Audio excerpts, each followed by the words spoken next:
Le damos la bienvenida a nuestro primer invitado del día. Se trata de Tobías Crespo, quien es diputado de la circunscripción número 2 del Distrito Nacional por la Fuerza del Pueblo. Bienvenido. Un placer tenerte con nosotros, Tobías. Gracias. Buenos días, Laura, don Percy, también Gerardino, Diputado, y los televidentes. usted es un hombre que casi de verlo uno lo vincula al problema del tránsito, del ordenamiento del tránsito. Usted que ha estado mirando la aplicación de la ley, y nosotros que la hemos estado viviendo, bueno, usted la ha estado viviendo también en la calle. Sufriendo también. ¿Qué tanto hemos avanzado o qué tanto hemos sido incapaces de aplicar efectivamente la ley si la ley finalmente no puede ayudar a resolver el problema? Bueno, excelente pregunta. Nosotros, como autor y proponente de esa ley 637, que duramos casi 6 años en el Congreso, las expectativas nuestras no han sido satisfechas, mucho menos de los colegas diputados que le dedicamos más de 4.000 horas de trabajo, 500 y pico de horas de comisiones y hasta vistas públicas hicimos, escuchamos a todo el país. Estuvo una experta argentina por 3 meses con más de 27 años de experiencia, sobre todo en transporte, porque no teníamos ley de transporte, no teníamos ley de movilidad ni de seguridad vial, lo que teníamos era una ley 241 y todo lo que se hacían en esos sectores era por lo que le llaman el uso y costumbre, la tradición, el derecho consuetudinario. Pero ya la voluntad política, lo bueno de resaltar es que en el año 2017 se dio una voluntad política para que, y lo hablo de todos los partidos políticos, porque esa ley fue aprobada en unanimidad, no hubo ningún legislador ni congresista, tampoco en el Senado de la República, que diera su voto en desacuerdo con esa ley, porque era una deuda de más de 30 años, porque la ley anterior duró 50 años, era del año 1967. Esa voluntad política que se dio en su promulgación, primero en su aprobación y luego en su promulgación, creo que un 22 de febrero del 2017 fue lo más importante, fue el paso de avance. Luego vino, aunque perdimos creo que 4 o 6 meses, la designación de los incumbentes del Intran.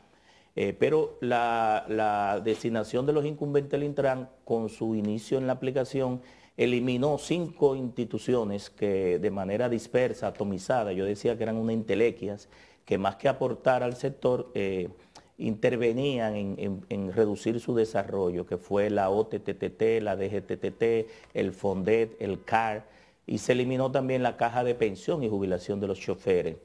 A partir de ahí, entonces, se inicia lo que el mandato de la ley establecía, la conformación del Intran, luego la transformación de la AME en DGC, que no era un único cambio de nombre, la aspiración nuestra era una policía técnica, científica, preventiva.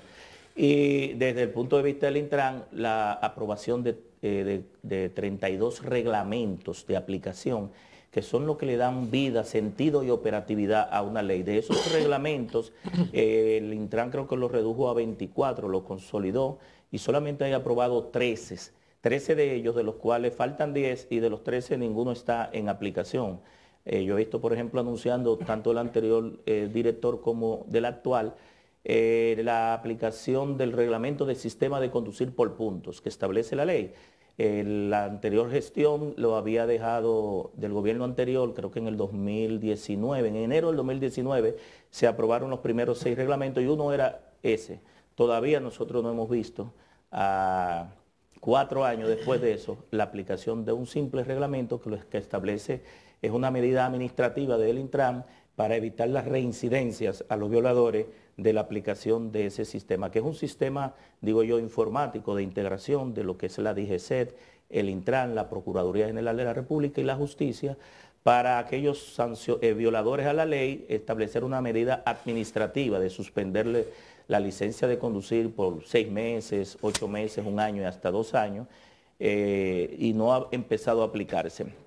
La ley estableció, fuera de esa reforma institucional que, como dije, ya se dio, el Intran es la autoridad única, establece 41 atribuciones, se le dieron ahí competencia a las alcaldías que creo que tampoco han asumido, la alcaldía le ha dejado todo a obras públicas al Intran, porque lo que se dedica muchas veces a pedir el 10%, el 10% de los recursos, pero esa ley le establece a los alcaldes, y ahí la Liga Municipal Dominicana, FEDOMO y FEDODIN, tienen una gran cuota de responsabilidad en 126 artículos.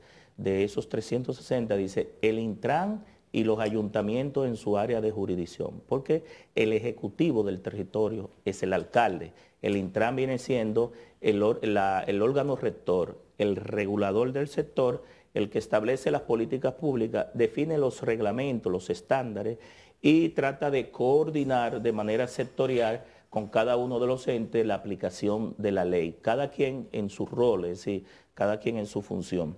Hemos avanzado en la parte de la reforma institucional. La ley es muy amplia, déjame decirte, si tampoco nosotros los legisladores pensábamos de manera ilusa que a la distancia de un clic, de la noche a la mañana, problemas acumulados de más de 30 años se iban a resolver de la noche a la mañana. Esperábamos un cambio estructural y fundamental aproximadamente de 5 o 7 años. Incluso la ley establece de manera progresiva ciertas políticas públicas que no se podían hacer de inmediato. Por ejemplo, a los reglamentos le dimos 6 meses. A la certificación y capacitación que tampoco se ha hecho de todos los transportistas, cada una de las modalidades a través de la escuela N vial, que la mantuvimos porque le dimos mucha importancia a la educación vial, no solamente de los transportistas, sino también en las escuelas. La ley habla en 3 artículos de la inserción de la educación vial en todo el nivel educativo preuniversitario. Ayer se presentó un incidente en educación entre una comisión de diputados y el ministro. Evidentemente que hubo una situación difícil, pero fuera del tema de educación, la Cámara de Diputados tiene 4 diputados involucrados en supuestos casos de narcotráfico. Y yo le pregunto a usted, ¿por qué la Cámara de Diputados nunca se refiere a esos casos? ¿Por qué razón nosotros tenemos que pagarle a un diputado que está preso en Miami?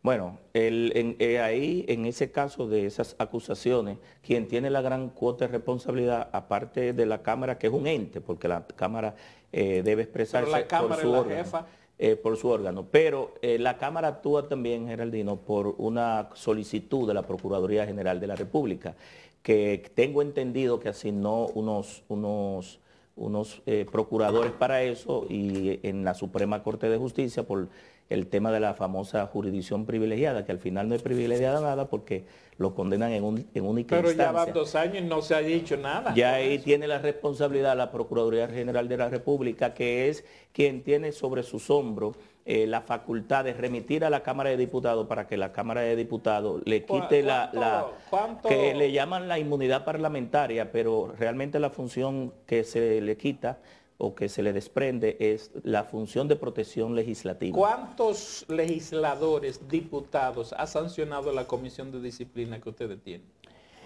Bueno, en lo que yo tengo de 12 años, todavía ninguno. Todavía ninguno. Porque a pesar de todas las acusaciones que se le han hecho a muchísimos. No, porque déjeme decir lo siguiente. La Comisión de Disciplina de la Cámara de Diputados está establecida, Geraldino, para cuando un legislador viole el reglamento interno, la autoridad del Pleno y todo lo que tiene que ver con el orden, ¿verdad? El orden parlamentario, y que rompa con reglas establecidas. Ya cuando hay una acusación penal, que es en los tribunales, no entra a la Comisión de Justicia, me explico. Un legislador, por ejemplo, yo recuerdo que hubo un legislador que rompió una lacto, extrayó una copa y se sometió a la Comisión de Disciplina, pidió una disculpa. Yo recuerdo que era de La Vega cuando entré nuevo en el 2010, 2011. Pero también otro legislador, colega nuestro, ha sido sometido a la Comisión de Disciplina. Se presentó un informe sobre el tema de un incidente que se dio protestando por los fondos de la AFP. Son esos temas que impactan el Congreso, que la Comisión de Disciplina entra en función. Aquí hay un protocolo que sí no podemos violar, que es brindarle un cafecito. Cafecito Santo Domingo. Y Carla lo trae. Muy buenos días, Carla.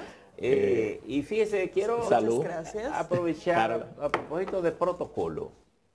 Gracias, Carla. Lo mejor en la mañana, ¿verdad? Gracias. Sí, para preguntarle lo siguiente. Una de las cosas que se ha cuestionado de la presencia del grupo de diputados al Ministerio de Educación es que fue una cita personal de un diputado que llamó, que quería ver al ministro, y después resulta que era la comisión.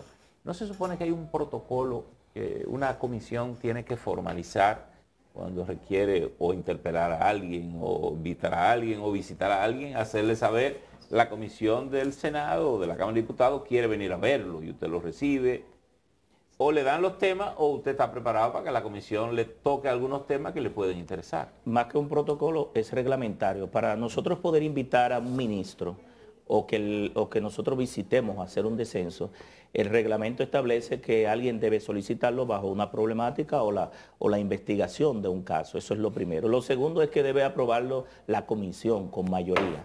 Si la comisión no aprueba una invitación a un funcionario, el funcionario no está obligado. Eso está en el reglamento, que son de las cosas que se deben cumplir. Y luego que entonces alguien lo propone, se vota de manera mayoritaria y se cumple con el reglamento, pues el funcionario está en la obligación de ir porque lo establece la Constitución. En este caso fue una visita no del funcionario a la Cámara, sino de la Cámara hacia el Ministerio. Yo soy miembro de esa comisión permanente. El día que me llamaron, y no fue de educación. ¿De esa comisión de educación? Sí, no fui al ministerio. El día que me llamaron lo vi raro porque no fue esta semana, Geraldino, fue la semana pasada que se produjo. Lo que pasa es que el video ha salido a relucir en esta semana. Y me sorprendí porque precisamente el día que se dio la visita, que me llamaron una hora antes, yo no lo sabía, no sabía los temas, por ende no sabía que se habían reunido para eso. Ni sabe los temas. No, no sabía los temas. Me llamaron media hora, una hora antes, que no debe de ser. O sea, perdón. Generalmente las visitas se dan es al Congreso, no nosotros. Cuando uno va a visitar es para una investigación. Sí. Entonces, lo que encontré raro fue que ese día el presidente de la Cámara, como estaba Fiona, y había devastado, afectado las provincias, había suspendido la sesión del miércoles, y era creo que martes. Y entonces había indicado que todos los diputados se fueran a sus provincias, ¿verdad?, a dar soporte en su nivel de representación con las autoridades a las provincias afectadas, lo que implicaba que no iba a haber tampoco comisiones, es decir, no iba a haber trabajo ni de sesión ni de comisión, y por ende íbamos a estar sin trabajo legislativo, no administrativo estoy hablando, sino legislativo, durante esa semana. Entonces yo incluso le pregunté a la secretaria que me convocó que si había trabajo, porque yo había visto una nota donde indicaba que no había comisiones. Es decir, que son de las cosas que me sorprende, y me sorprendió también el video. Pero vamos a aclarar un poco ese tema. O sea, mientras no hubo trabajos por el tema de Fiona y mientras todo el mundo estaba preocupado por la situación de Fiona, ¿fue que se dio esta reunión? Sí, un día antes, creo. Y donde se suponía que no debía haber actividad de las comisiones. Por eso yo le pregunté a la secretaria cuando me invitó una hora antes, primero que no lo sabía, segundo que no sabía los temas, por eso no podía acompañarlo. Y no tercero, se conoció en la comisión esa invitación. No te puedo decir que no se conoció, porque puede ser que yo no haya ido a esa comisión. Tú sabes que yo estoy en más de 10 comisiones. Presido contratos, estoy en energía y minas, estoy en educación, estoy en administración de deuda pública, administración y activo financiero, administración pública, y estoy como invitado permanente en las TICs, porque tengo más de 5 proyectos ahí. Y entonces a veces uno no puede ir, le coinciden en el mismo horario reuniones, y no te puedo decir con certeza si lo que yo expliqué ahorita, que es lo que establece el reglamento, que alguien lo somete y se vota, se cumplió. Diputado, ahora, pero yo veo que ustedes, el Congreso, no ustedes, el Senado y la Cámara de Diputados son muy diligentes cuando se tratan de aprobar préstamos o bonos o cosas así. Y yo le pregunto, tenemos 2 leyes, por ejemplo, la ley de agua tiene 30 años en el Congreso y la ley de uso territorial de suelo tiene 5 años. Y yo digo, ¿por qué no actúan los diputados de la misma forma acelerada con que aprueban préstamos y bonos?